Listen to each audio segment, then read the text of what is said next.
First question आया था हमारा, आपके साथ जो भी आंसर डिस्कस किए जा रहे हैं सारे ऑफिशियल आंसर हैं।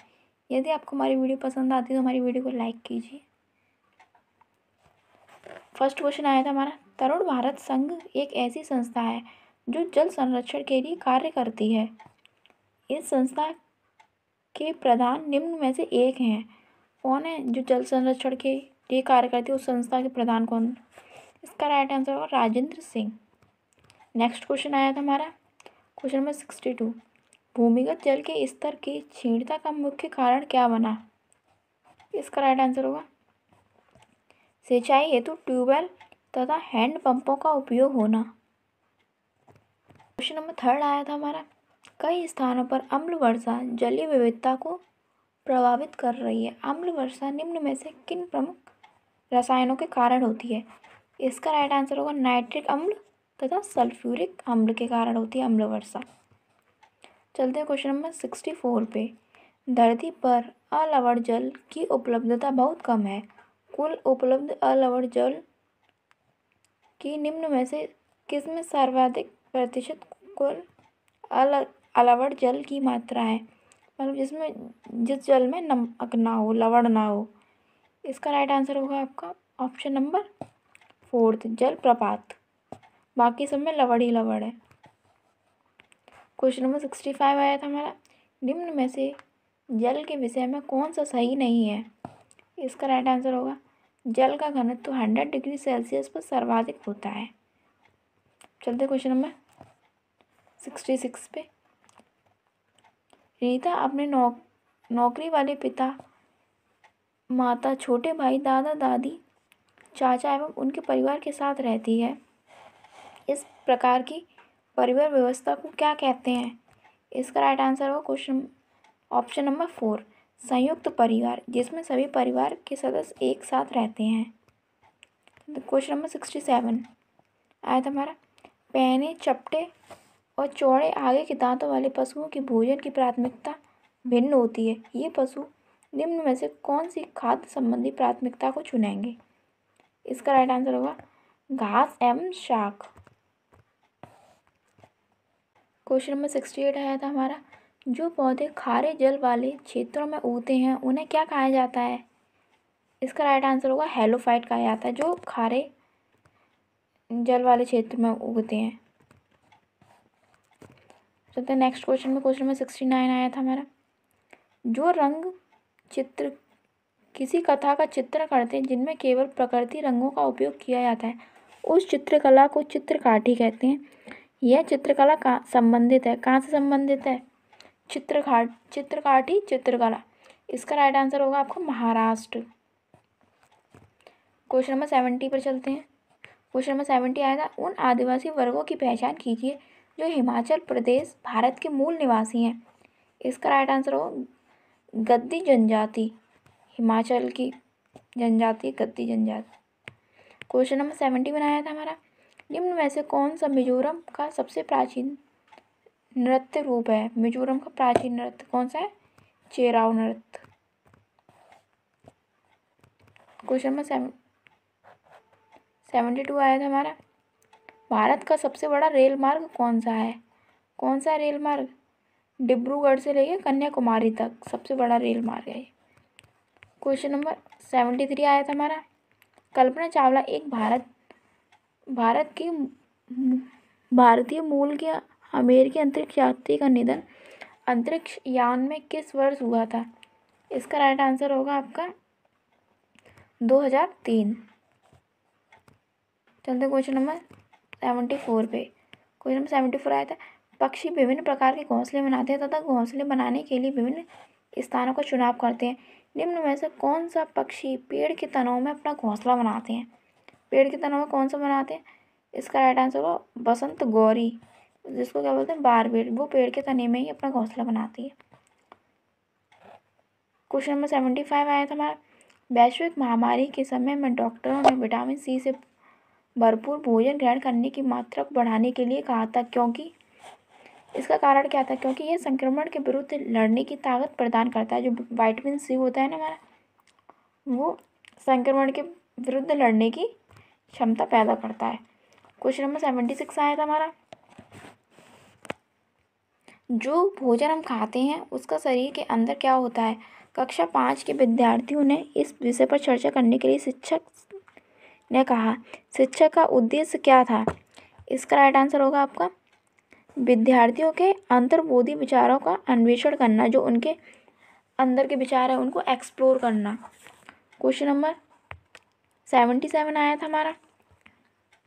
कक्षा 4 के अध्यापक आयान एक संग्रहालय की यात्रा का आयोजन करते हैं। इस क्षेत्र में कौन से प्रक्रियात्मक कौशलों को प्रोत्साहन मिलेगा। इसका राइट आंसर होगा आपका अवलोकन तथा मॉडलों का निर्माण। क्वेश्चन नंबर 78 आया था हमारा। जब जल में वस्तुओं की घुलनशीलता का अवलोकन करने के एक क्रियाकलाप ईवीएस की अध्यापिका मीरा अपने छात्रों से चीनी, नमक, नींबू का रस, हल्दी, आटा आदि लाने के लिए कहती है। छात्रों से यह सब चीज़ें लेकर आने के लिए कहने का सर्वोत्तम कारण क्या है। इसका राइट आंसर होगा ऑप्शन नंबर सी और डी। छात्रों को सम्मिलित करना जिससे उनके ज्ञान का निर्माण आसानी से हो सके और छात्र अपने स्थानीय ज्ञान को स्कूल के ज्ञान से संबंधित कर सकें। क्वेश्चन नंबर 79 आया था हमारा। निम्न में से कौन सा प्राथमिक स्तर पर ईवीएस का एक थीम है। इसका राइट आंसर होगा चीज़ें हम कैसे बनाते हैं और करते हैं। क्वेश्चन नंबर 80 आया था। क्वेश्चन नंबर 80 आया था हमारा। प्राथमिक स्तर के ईवीएस के पाठचर्या के अनुसार विद्यार्थियों को हमारे देश में कुछ सामाजिक मुद्दों के प्रति संवेदनशील बनाया जाता है। पहचान करें कि निम्न में से किन सामाजिक मुद्दों को पाठचर्या में लिया गया है। इसका राइट आंसर होगा बाल मजदूरी एवं वर्ग असमानताएं। चलते नेक्स्ट क्वेश्चन में। क्वेश्चन नंबर 81 आया था हमारा। निम्न में से प्राथमिक स्तर पर ईवीएस की पाठ्य पुस्तकों की सबसे उपयुक्त विशेषता क्या है। इसका राइट आंसर होगा रटने द्वारा सीखने को सचेतन रूप से हतोत्साहित करने का प्रयास किया गया है। क्वेश्चन नंबर 82 आया था हमारा। ईवीएस की पाठ्य पुस्तकों में कहानियों का एवं वर्णन का उपयोग करने के लिए सबसे उपयुक्त कारण निम्न में से कौन सा है। इसका राइट आंसर होगा आपका ऑप्शन नंबर फर्स्ट। कहानी अथवा वर्णन के पात्रों के साथ विद्यार्थी को आसानी से तदानुभूति का अनुभव कर सकते हैं। क्वेश्चन नंबर 83 आया था हमारा। निम्न में से किस आवृत्ति का मूल्यांकन ईवीएस के सिखाने के लिए उपयुक्त है। इसका राइट आंसर होगा प्रतिदिन का मूल्यांकन सीखने सिखाने के लिए उपयुक्त विद्यार्थियों के लिए। क्वेश्चन नंबर 84 आया था हमारा। ईवीएस की अध्यापिका मीरा को शांत कक्षा पसंद है तथा वह अपने विद्यार्थियों को कहती है कि वे बैठकर आपस में अपना कार्य करें। निम्न में से विद्यार्थी किससे वंचित रहेंगे। उसके विद्यार्थी किससे वंचित रहेंगे। इसका राइट आंसर होगा आपका किससे वंचित रहेंगे। सहपाठी द्वारा सीखना। उनसे कह देंगे कि शांत बैठो बिल्कुल और चुपचाप से अपना काम करो, तो बच्चे किससे वंचित रह जाएंगे, मतलब ग्रुप में सीखना, फिर आपस में करते रहेंगे अकेले। क्वेश्चन नंबर 85 आया था हमारा। शिक्षक द्वारा पूछे गए प्रश्नों के उत्तर के लिए निम्न में से कौन सी युक्ति विद्यार्थियों के लिए आकलन के लिए सही है। इसका राइट आंसर होगा ऑप्शन नंबर थर्ड, बी तथा सी। उत्तरों में छात्रों के मूल विचारों का मूल्यांकन गुणात्मक हो, छात्रों के अनुभवों का मूल्यांकन गुणात्मक हो, अनुभवों का और मूल विचारों का।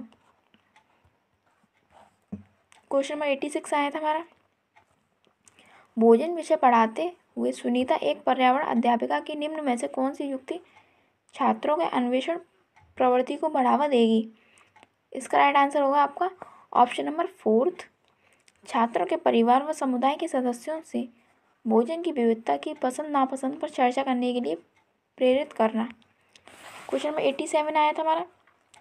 रोनाल्ड रोज की कहानी को पर्यावरण अध्ययन की पाठ्य पुस्तकों में स्थान दिया गया है। इसे स्थान देने का उद्देश्य है।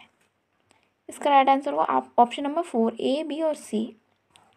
विद्यार्थियों को खोज के लिए प्रेरित करना, विद्यार्थियों को मलेरिया और मच्छर से संबंधित जोड़ने में सहायता करना, वैज्ञानिक कैसे कार्य करते हैं को दृष्टिगत करना। क्वेश्चन नंबर 88 आया था हमारा। निम्नलिखित वाक्यों में इकाई योजना के लिए सबसे उचित विशेषता पहचानिए। इसका राइट आंसर होगा आपका ऑप्शन नंबर थर्ड, यह विषय वस्तु के बड़े वाक्य की गहन योजना है। क्वेश्चन नंबर 88 आया था हमारा। निम्न में से कौन सी थी भाषा सीखने में कठिनाई वाले विद्यार्थियों को पर्यावरण सीखने के लिए सबसे उचित है। इसका राइट आंसर हो अवधारणाओं की व्याख्या बड़े बड़े चित्रों और ठोस वस्तुओं और क्रियाकलापों के साथ किए जाएं। जो भी उनके कॉन्सेप्ट है ना, उनकी उनका जो एक्सप्लेनेशन है वो चित्र दिखा के, मतलब वस्तुएं दिखा के और क्रिया करवा के तब की जाए उनको डिस्कस। और आज का हमारा लास्ट क्वेश्चन नंबर 90 आया था। थीम यात्रा में बछेंद्री पाल के पर्वतारोहण के अनुभवों को वर्णन को सम्मिलित किया गया है। इन्हें सम्मिलित करने के क्या कारण हो सकते हैं? इसका राइट आंसर होगा option number A, B, C, D, चारों सही है। यह अध्याय लिंग रूढ़िवादिता की प्रति चुनौती है।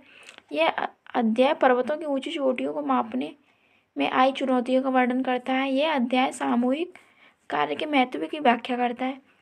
यह अध्याय एक अनुकरणीय आदर्श को प्रस्तुत करता है। ये हो गया आज के हमारे 30 क्वेश्चन। आज हम आपके लिए लेके आए 6 जनवरी को हुए सीटेट के ईवीएस के फुल 30 क्वेश्चन। तो चलिए डिस्कस करते हैं हम अपने फर्स्ट क्वेश्चन के साथ। आपके साथ जो भी आंसर डिस्कस किए जा रहे हैं सारे ऑफिशियल आंसर हैं। हमारा फर्स्ट क्वेश्चन आया था, मड़गांव से नागरकोइल के बीच की दूरी लगभग 1134 किलोमीटर है। यदि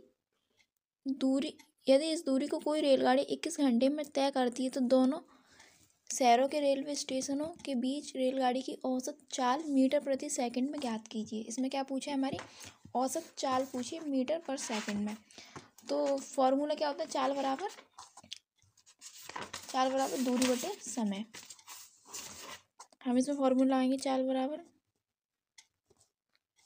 दूरी बटे समय।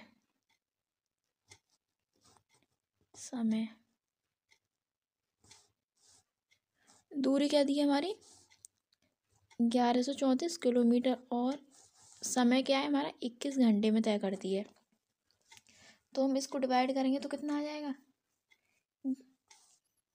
जाएगा हमारा 1134 को डिवाइड करें तो आएगा हमारा 54। अब जल्दी मत कीजिए, इसमें 54 एक ऑप्शन में एक आंसर भी दिया है बट ये गलत है, हमारा 54 नहीं आएगा। इसमें क्या दिया है, औसत चाल मीटर प्रति सेकंड में। तो हम क्या करेंगे, जो 54 आया था उसको हमें मीटर पर सेकंड में चेंज करना है। अभी तो हमारा किलोमीटर प्रति घंटे में है ना, तुमको मीटर प्रति सेकंड में चेंज करने के लिए इसमें 5/18 का मल्टीप्लाई करना पड़ेगा। 18 3 जा 54 और 5 3 जा 15। इसका राइट आंसर होगा आपका 15। चलते हैं नेक्स्ट क्वेश्चन पे। सेकंड क्वेश्चन आया था हमारा, कोई छात्र ए पर है। ये दिशा वाला क्वेश्चन है, तो आपको ये तो दिशाएं तो मालूम होंगी। ये होती है पूर्व, ये पश्चिम, ऊपर होती है उत्तर और नीचे होती है दक्षिण। तो इसमें क्या दिया है, कोई छात्र ए पर है, वो माना ए पर है कोई छात्र, वह कहाँ जाना चाहता है, बी पर पहुँचना चाहता है। इसके लिए सबसे पहले कहाँ जाता है, ओ पर जाता है। ओ कहाँ पर है, ए के ठीक उत्तर में है। कितनी दूरी पर, 90 मीटर की दूरी पर है। और इसके बाद में बी पर जाता है। बी कितनी दूरी पर है, 120 मीटर की दूरी पर पश्चिम में। अब इसमें क्या पूछा, हमारी ए से लेके बी तक की दूरी पूछी है। ये तो आप सभी जानते हैं, ये राइट एंगल ट्रायंगल बन गया। इसके पाइथागोरस की हेल्प से निकाल सकते हैं। तो क्या हो जाएगा हमारा, ए बी का वर्ग बराबर इन दोनों का वर्ग करके जोड़ देंगे। 90 का वर्ग कितना होता है 8100 प्लस 120 का क्या हो जाएगा 144 प्लस 00।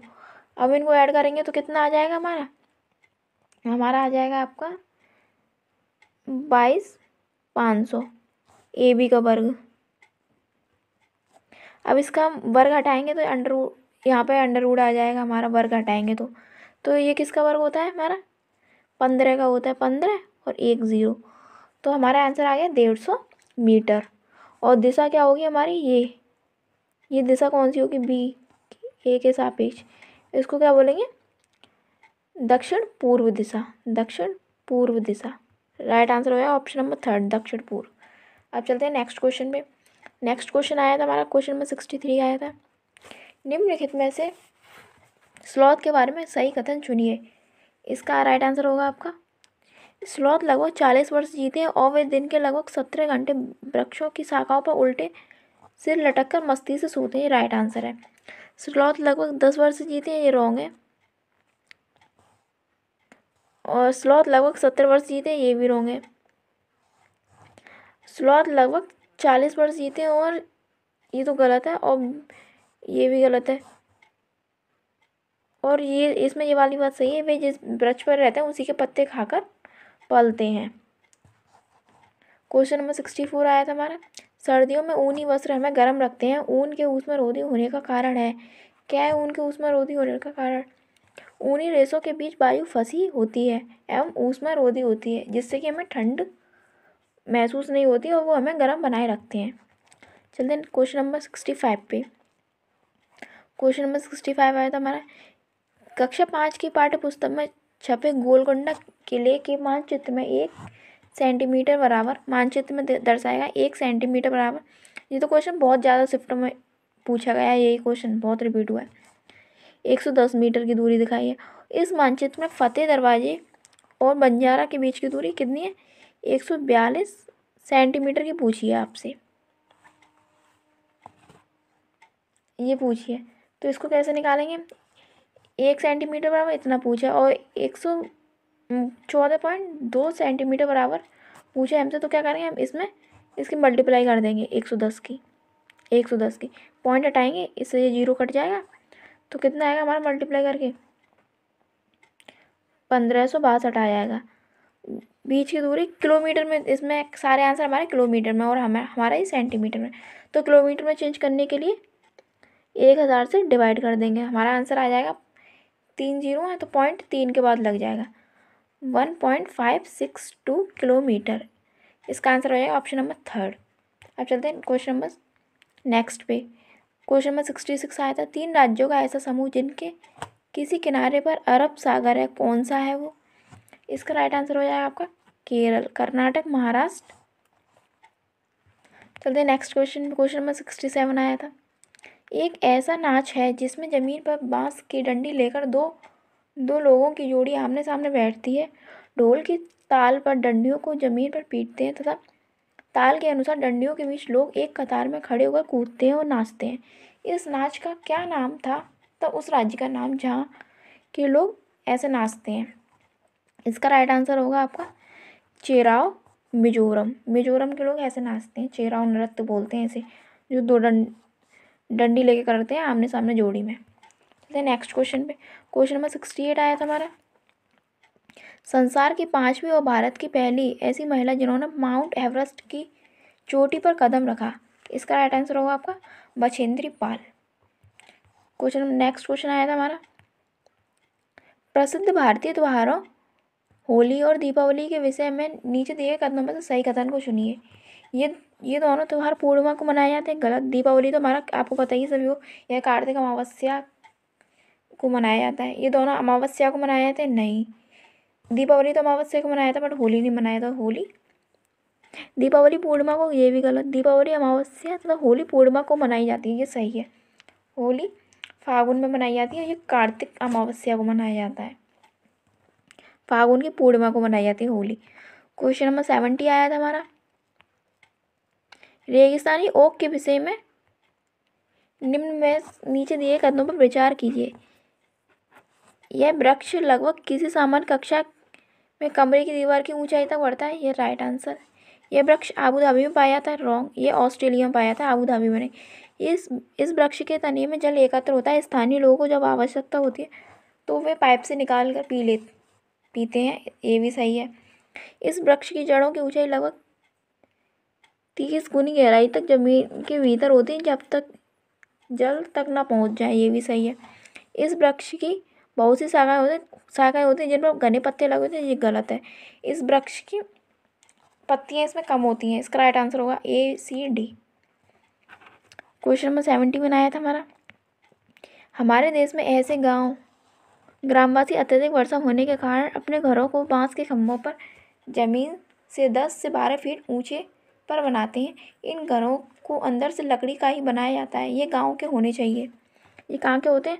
असम के होते हैं। असम में बनाए जाते हैं ऐसे मकान।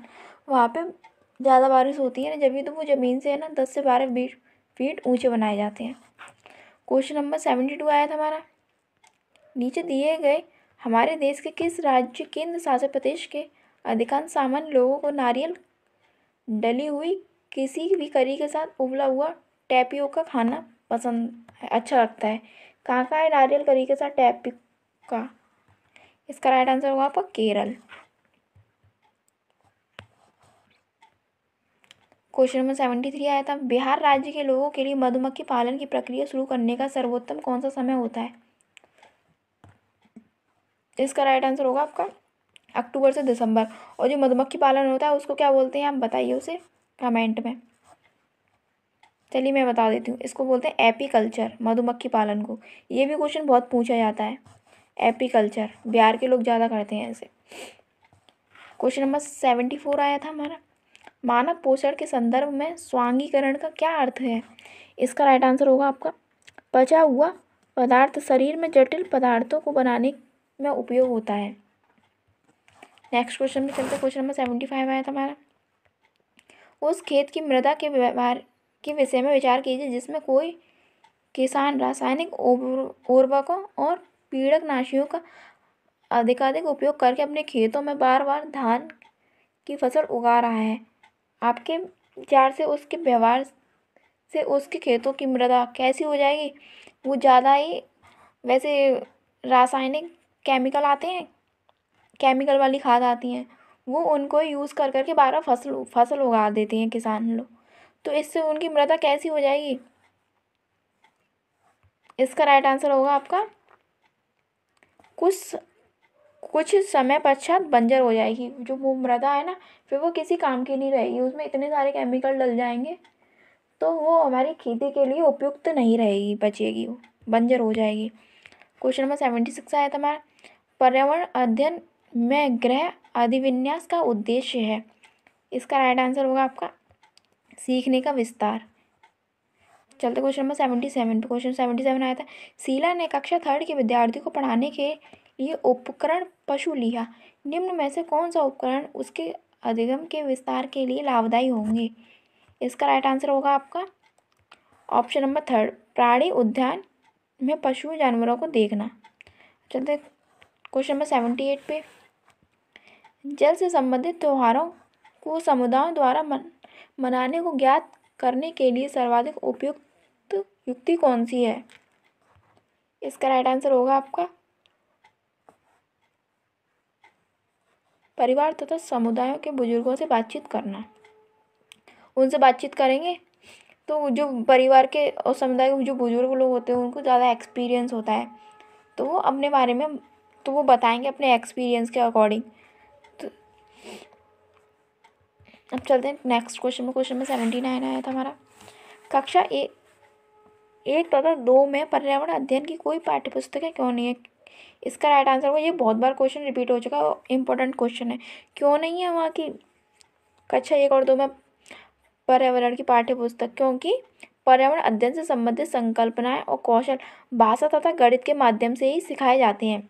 भाषा मतलब वो हिंदी की बुक होती है, उससे पर्यावरण की चीज़ें सिखाई जाती है। जैसे हमने बच्चों को पढ़ाया खा से खरगोश, खा तो हमारा भाषा का हो गया और खरगोश कहाँ का हो गया, इन्वायरमेंट का, और गा से गमला, ऐसे करके बच्चों को सिखाते हैं। और गणित में कैसे सिखाते हैं, गणित में जोड़ घटाव वगैरह होते हैं, ये बच्चे हमारे डेली लाइफ में यूज़ करते हैं इनको, एडिशन सब्ट्रैक्शन होते हैं फर्स्ट सेकंड क्लास तक ही। तो क्वेश्चन नंबर 80 आया था हमारा, निम्न में से कौन सा सामाजिक सांस्कृतिक वातावरण का उदाहरण है? इसका राइट आंसर होगा समुदाय। चलते नेक्स्ट क्वेश्चन, क्वेश्चन नंबर 81 आया था हमारा, पर्यावरण अध्ययन की संकल्पनाओं को प्राथमिक स्तर पर प्रस्तुत करने का उपागम ऐसा है कि विद्यार्थी को भोजन, आश्रय इत्यादि के विषय में ज्ञात करने के लिए अपने परिवार और समुदाय के सदस्यों से परामर्श लेना पड़ता है। इसका कारण है, इसका राइट आंसर होगा आपका ऑप्शन नंबर 3, अधिगम का प्राथमिक स्रोत अधिगम विद्यार्थियों की समझ सामाजिक सांस्कृतिक पृष्ठभूमि है। चलते क्वेश्चन नंबर 82 आया था हमारा, क्वेश्चन नंबर 82, संज्ञानात्मक बाधित विद्यार्थियों को पर्यावरण अध्ययन पढ़ाने की कौन सी युक्ति सर्वाधिक उपयुक्त है? इसका राइट आंसर होगा आपका कार्यों को भागों में बांटें और पृथक रूप से भागों को पूरा करें। चलते हैं नेक्स्ट क्वेश्चन, क्वेश्चन नंबर 83 आया था, पाठ योजना में ईवीएस की विषय वस्तु के विश्लेषण हेतु निम्न में से कौन सा आवश्यक चरण है? इसका राइट आंसर होगा आपका संकल्पना मानचित्र बनाना।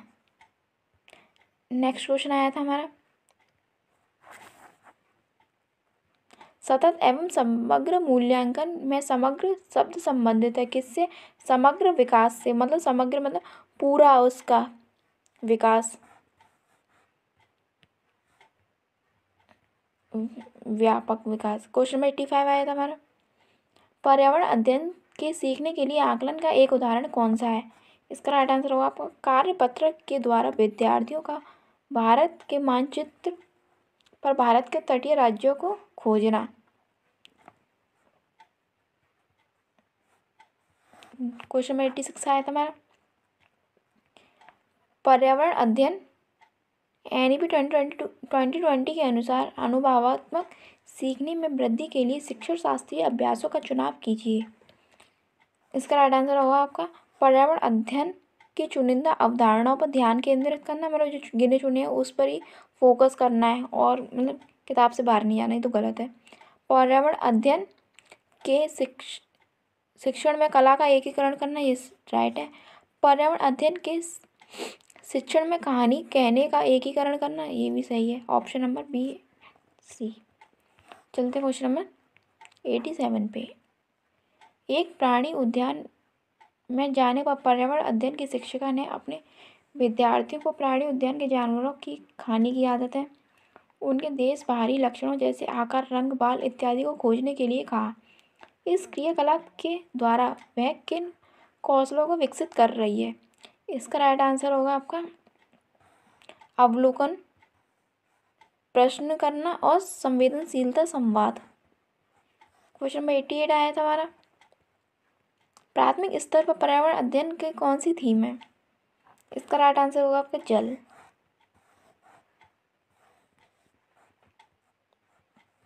क्वेश्चन नंबर 89 आया था हमारा, पर्यावरण अध्ययन के आकलन में एक शिक्षक को कौन से उच्च स्तरीय चिंतन वाले प्रश्न का चुनाव करेंगे? इसका उच्च स्तरीय चिंतन वाले मतलब जिससे बच्चों के क्रिटिकल थिंकिंग डेवलपमेंट हो बच्चों की। क्या होगा यदि पृथ्वी पर पेट्रोल और डीजल ना हो? और ये हम कौन सी 5 जड़ें खाते हैं, ये तो बच्चा बता देगा, ये तो क्लोज एंडेड क्वेश्चन है। पत्तियों का हरा रंग किस कारण होता है? बच्चे बता दें, क्लोरोफिल के कारण। बीज बोने से लेकर गेहूँ की फसल काटने के चरण, इसमें मेमोराइजेशन लगेगा, इसमें स्टेप बाय स्टेप बच्चा बता देगा। उसमें मुझे उच्च स्तरीय चिंतन मतलब क्रिटिकल थिंकिंग, हमारा अपसारी चिंतन का किससे विकास होगा? इसका राइट आंसर होगा ऑप्शन नंबर सेकंड। चलते हैं नेक्स्ट क्वेश्चन पे, मतलब लास्ट क्वेश्चन है हमारा आज का। 8 विद्यार्थियों के 5 समूह में प्रत्येक समूह ने वन्य जीवों के संरक्षण के लिए एक लघु नाटिका प्रस्तुत की, मतलब उन्होंने बच्चों ने रोल प्ले किया है वन्य जीवों के संरक्षण के लिए। उनके पर्यावरण अध्ययन की अवधारणाओं की समझ और सृजनात्मक अभिव्यक्ति का उपयुक्त आकलन किया जा सकता है। कैसे किया जा सकता है? उनके जो उन्होंने अभिव्यक्ति की है। इसका राइट आंसर होगा आपको पर्यावरण अध्ययन संपत्तियों की प्रस्तुति एवं समझ के आकलन के लिए रूब्रिक्स। ये हो गए आज के हमारे 30 क्वेश्चन, पेपर 1 के CDP के फुल 30 क्वेश्चन। तो चलिए डिस्कस करते हैं हम अपने फर्स्ट क्वेश्चन के साथ। फर्स्ट क्वेश्चन आया था हमारा, आपके साथ जो भी आंसर डिस्कस किए जा रहे हैं सारे ऑफिशियल आंसर हैं। इसमें फर्स्ट क्वेश्चन था हमारा अदर्शन और रीज़न वाला आया था। अदर्शन क्या दिया था? बच्चों के शारीरिक विकास में देरी के लिए पूरी तरह से उसकी आनुवंशिक बनावट को जिम्मेदार ठहराया जा सकता है। और कारण था हमारा बच्चों के शारीरिक विकास के लिए वंशानुगत कारक ही उत्तरदायी होते हैं। इसमें क्या बोला, जो फिजिकल डेवलपमेंट में जो देरी हो रही है उसके लिए पूरी तरह से हेरिडिटी को जिम्मेदार ठहरा सकते हैं। ये तो बिल्कुल गलत होगा, कुछ हद तक ठहरा सकते हैं बट बिल्कुल पूरी तरह से नहीं ठहरा सकते। बच्चों के शारीरिक विकास के लिए वंशानुगत कारक ही उत्तरदायित्व होते हैं। इसमें ये वर्ड क्या रहा है? कारक ही उत्तरदायित्व होते हैं। अगर कारक उत्तरदायित्व होते तो वो हमारा सही हो जाता, कारक ही नहीं हो सकते, कुछ हद तक होते हैं। इसका राइट आंसर होगा आपका ऑप्शन नंबर 4। ए और आर दोनों गलत हैं हमारे, दोनों अदर्शन और रीज़न दोनों ही गलत हैं हमारे। तो चलते हैं नेक्स्ट क्वेश्चन में। नेक्स्ट क्वेश्चन आया था हमारा क्वेश्चन नंबर 2।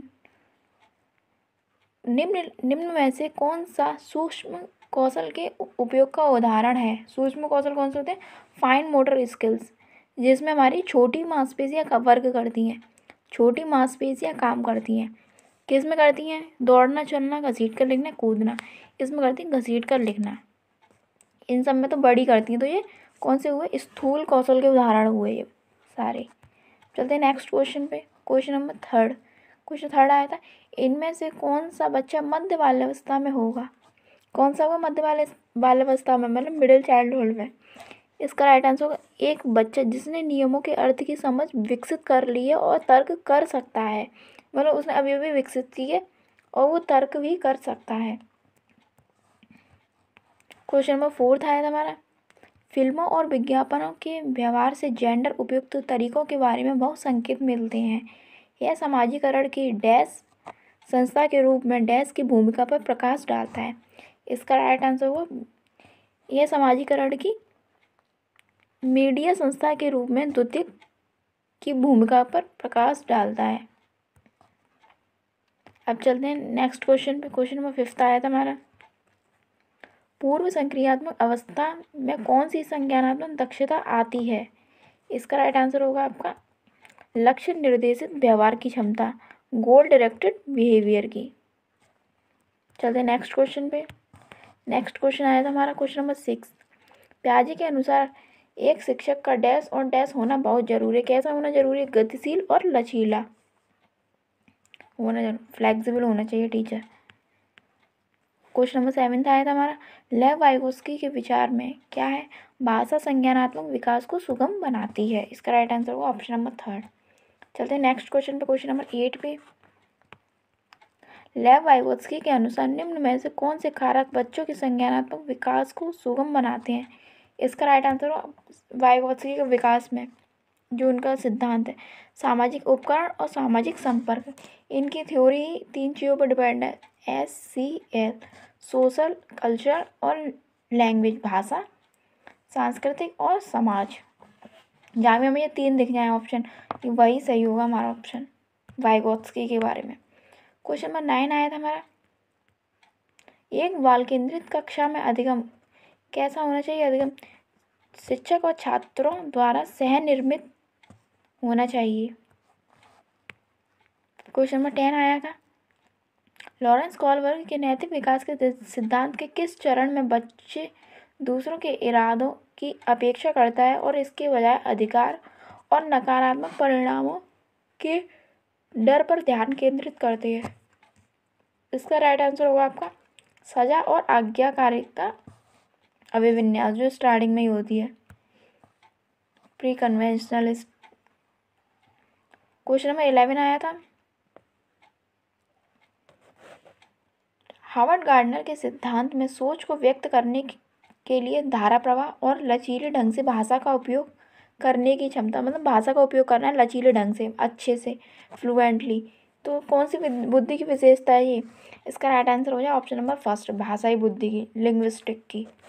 क्वेश्चन नंबर 12 आया था हमारा, निम्न में से कौन सी रणनीति कक्षा में व्यक्तिगत मतभेदों को पूरा करने के लिए प्रभावी नहीं है?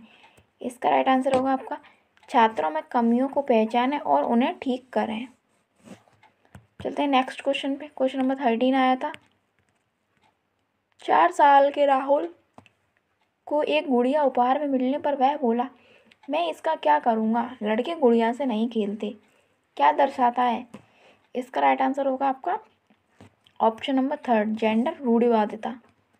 अब चलते हैं नेक्स्ट क्वेश्चन पे। क्वेश्चन नंबर 14 आया था हमारा, सीखने के आकलन के बजाय सीखने के लिए आकलन सुनिश्चित करने के लिए एक शिक्षक को क्या करना चाहिए? इसका राइट आंसर होगा आपका शिक्षण अधिगम की दैनिक प्रक्रिया में आकलन को शामिल करें। जो दैनिक अभिक्रिया है, शिक्षक की दैनिक प्रक्रिया है, छोटे छोटे टास्क कराते हैं, उसमें आकलन को शामिल करें। क्वेश्चन नंबर 15 आया था, किस तरह से प्रश्न पूछकर बच्चों में समालोचनात्मक सोच को बढ़ावा दिया जा सकता है? क्रिटिकल थिंकिंग ना कैसे डेवलप की जा सकती है बच्चों में? इसका राइट आंसर होगा आपका बीजों को अंकुरण के लिए हवा की आवश्यकता होती है, सिद्ध करने के लिए एक प्रयोग की रूपरेखा तैयार कीजिए। चलते हैं नेक्स्ट क्वेश्चन पे। क्वेश्चन नंबर 16 आया था हमारा, एक समावेशी व्यवस्था में कौन सी किसकी ज़रूरतों के अनुसार यथोचित संयोजन करता है? इसका राइट आंसर होगा ऑप्शन नंबर सेकंड, स्कूल छात्र की ज़रूरतों के अनुसार। स्कूल करता है संयोजन, समायोजन स्कूल करता है जैसे छात्र की ज़रूरत होती है उसके अकॉर्डिंग। क्वेश्चन नंबर 17 आया था, वो छात्र जिन्हें डैश है उन्हें पाठ पढ़ने और लंबे अंशों को समझने में लगातार चुनौतियों का सामना करना पड़ता है। इसका राइट आंसर होगा आपका 17 का ऑप्शन नंबर थर्ड, पठन वैकल्य मतलब डिसलेक्सिया उन्हें, जिन्हें पढ़ने में दिक्कत आती है और समझने में दिक्कत आती है। क्वेश्चन नंबर 18 आया था हमारा, सुविधाहीन और वंचित समूह के शिक्षार्थियों को संबोधित करने के लिए एक शिक्षक को क्या करना चाहिए? इसका राइट आंसर हो जाएगा आपका क्या करना चाहिए शिक्षक को? सभी छात्रों में अपनेपन की भावना को बढ़ावा देना। क्वेश्चन नंबर 19 आया था हमारा, विविध आवश्यकताओं वाले शिक्षार्थियों वाली कक्षा में शिक्षक को निम्नलिखित के लिए विकल्प उपलब्ध नहीं करने चाहिए। इसका राइट आंसर होगा शिक्षार्थियों के बारे में रूढ़िबद्धता हमें बिल्कुल नहीं दिखानी, जेंडर वाइसनेस भी नहीं दिखानी, हमको सबको एक समान लेके चलना है। क्वेश्चन नंबर 20 आया था हमारा, दिव्यांग छात्रों की शिक्षा के संदर्भ में निम्न में से किस प्रावधान को राष्ट्रीय शिक्षा नीति 2020 द्वारा बढ़ावा नहीं दिया गया, किसे नहीं दिया गया? इसका राइट आंसर होगा अनिवार्य विशेष शिक्षा। चलते क्वेश्चन नंबर 21 पे।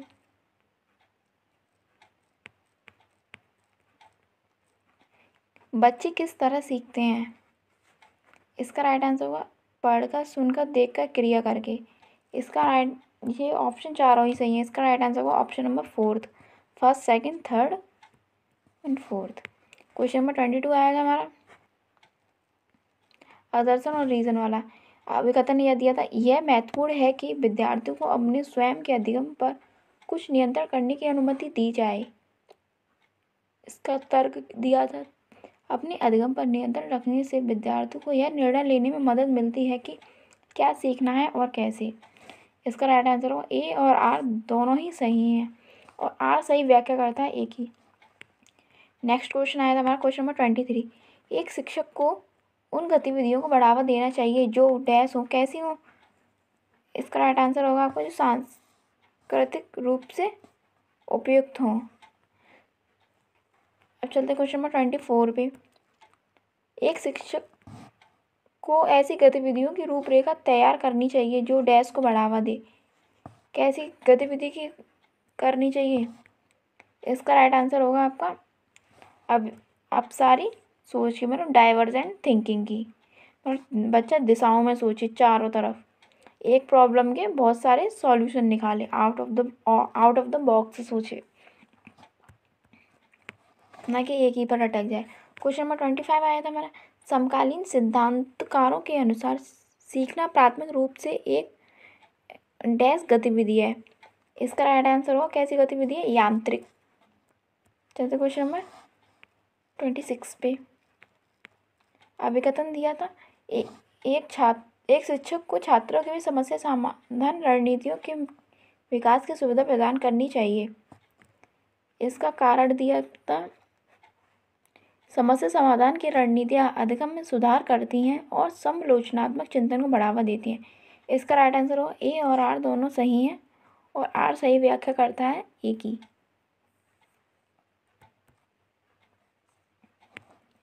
क्वेश्चन नंबर 27 आया था हमारा, छात्रों के बीच भ्रांतियों को डैश है। छात्रों के बीच जो भ्रांतियाँ होती हैं वो कैसी हैं? मिसकॉन्सेप्शन होते हैं बच्चों के। इसका हमें क्या करना चाहिए? पहचानना उनको महत्वपूर्ण है, बच्चों के जो भ्रांतियाँ होती हैं। क्वेश्चन नंबर 28 आया था हमारा, छात्रों के में भय का भाव क्या होता है? भय के भाव से अधिगम के लिए हानिकारक है। चलते क्वेश्चन नंबर 29 पे। निम्न में से कौन सा विकल्प छात्रों को महारत हासिल करने हेतु सीखने के लिए प्रेरित करेगा? योग्यता की चाह, जिसमें योग्यता की चाह होगी तभी तो बच्चे मास्टरी हासिल कर लेंगे, जब तो पारंगत हो जाएंगे। जब चाह ही नहीं होगी तो कैसे हो जाएंगे? आइए आज का हमारा लास्ट क्वेश्चन नंबर 30। अर्थपूर्ण अधिगम को सुसाध्य करने के लिए एक शिक्षिका को क्या करना चाहिए? इसका राइट आंसर होगा संप्रत्यों की समझ को महत्व देना चाहिए। उनके जो कॉन्सेप्ट होते हैं, कॉन्सेप्ट की समझ है, उनको महत्व देना चाहिए। ये हो गए आज के हमारे 30 क्वेश्चन। 6 जनवरी 2022 को हुए CDP के कुल 30 क्वेश्चन। तो चलिए डिस्कस करते हैं अपने फर्स्ट क्वेश्चन के साथ। आपको जो आंसर बताए जाने हैं सारे ऑफिशियल आंसर हैं। यदि आप हमारे चैनल पर नए आए हैं तो हमारे चैनल को सब्सक्राइब कीजिए। यहाँ हमने सारे शिफ्ट के जो क्वेश्चन आए थे सारे सॉल्यूशन प्रोवाइड करा दिए गए हैं। फर्स्ट क्वेश्चन आया था हमारा, बच्चों के विकास का क्रम होता है, डेवलपमेंट का क्या सीक्वेंस होता है? अमूर्त से मूर्त की ओर, सामान्य से विशिष्ट की ओर, पैरों से सिर की ओर, या हाथ पैर से केंद्र की ओर?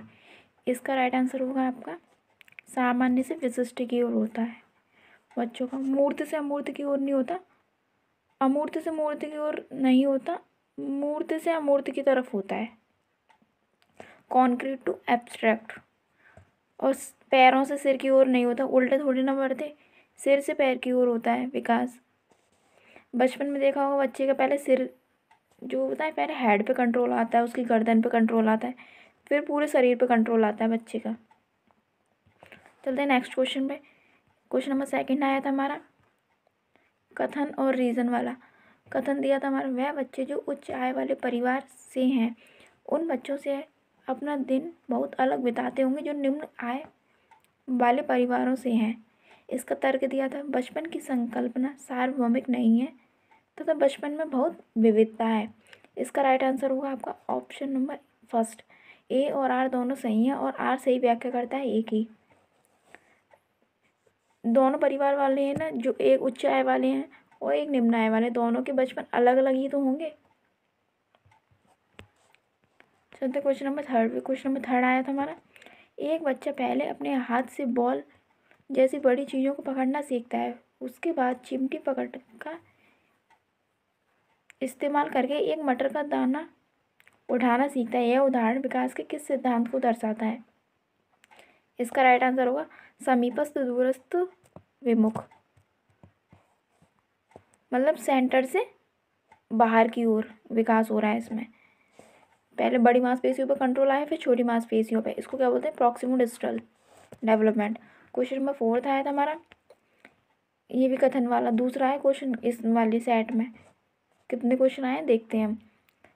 कथन दिया था, बच्चे अपने समाज के बारे में जानकारी, कौशल, मूल्य और रीतियाँ केवल अभिभावकों से ही सीखते हैं। ऐसा कहाँ होता है ओनली अभिभावकों से ही सीखें, वो जहाँ जाएंगे वहीं से सीखेंगे। और बच्चों का सामाजिकरण एक सरल व रैखिक प्रक्रिया है। तो इसका राइट आंसर होगा आपका ऑप्शन नंबर 4। ए और आर दोनों गलत हैं। अब चलते हैं नेक्स्ट क्वेश्चन में। क्वेश्चन नंबर 5 आया था हमारा।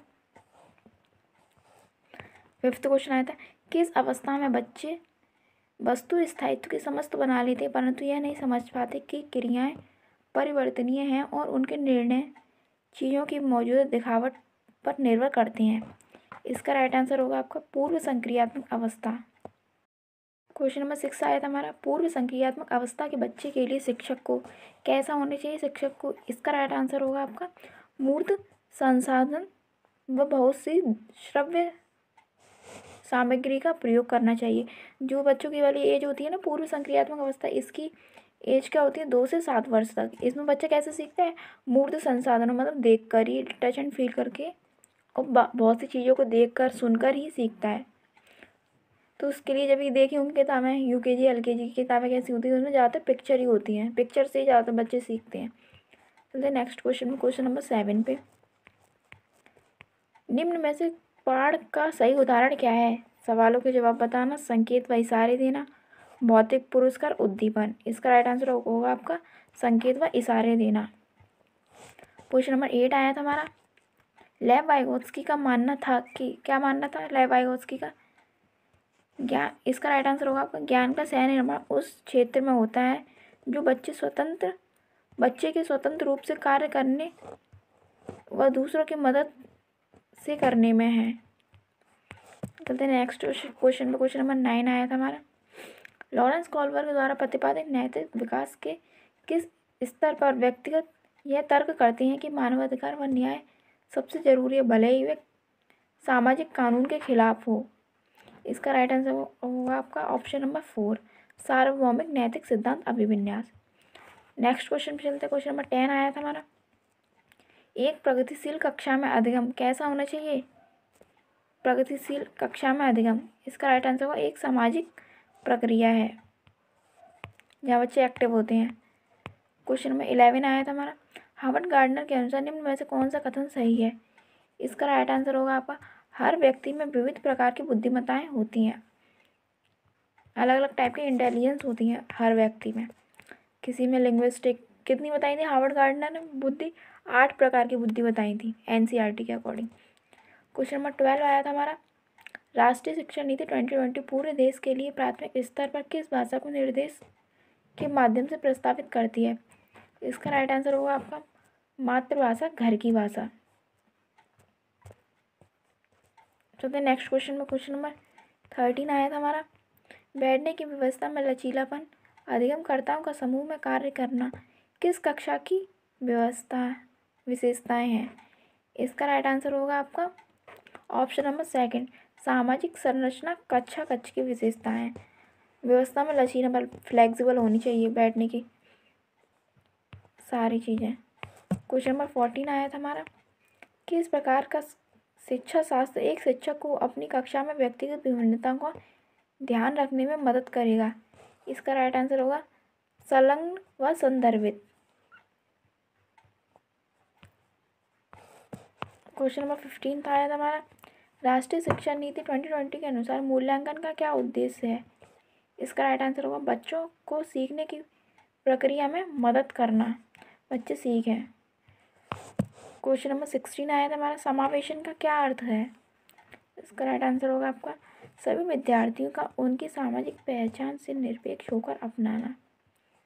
चलते क्वेश्चन नंबर 17 पे।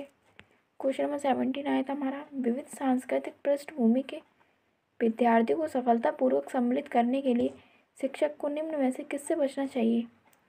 इसका राइट आंसर होगा आपका ऑप्शन नंबर 2, प्रभुत्वशाली समूह के अनुभवों को प्राथमिकता है।